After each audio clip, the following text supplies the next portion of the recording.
প্রথম দেখায় বোঝার উপায় নেই এটি চিরচেনা কক্সবাজার সমুদ্র সৈকত।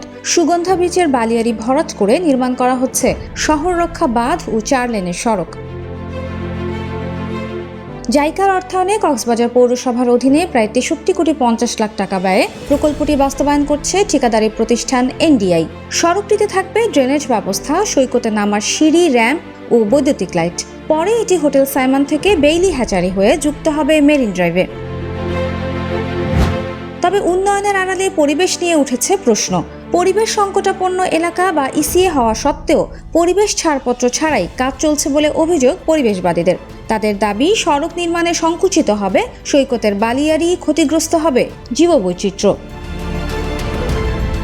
ইতোমধ্যে নির্মাণাধীন সড়কের পরিবেশগত ও উপকূলীয় ঝুঁকি মূল্যায়নে প্রচলিত আইন অনুসরণের অনুরোধ জানিয়ে প্রকল্প পরিচালক ও ঠিকাদারি প্রতিষ্ঠানকে চিঠি দিয়েছে পরিবেশ অধিদপ্তর।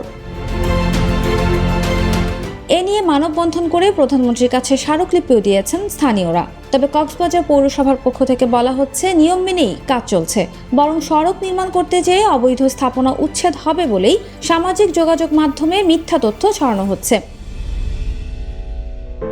গত জুনে শুরু হওয়া এই প্রকল্প 2028 জুনে শেষ হওয়ার কথা রয়েছে। সাগর তীরের এই সড়ক কক্সবাজারের পর্যটন সম্ভাবনা বাড়াতে পারে। তবে উন্নয়নের সঙ্গে প্রকৃতির ভারসাম্য রক্ষা করাও জরুরি বলে মত সচেতন মহলের।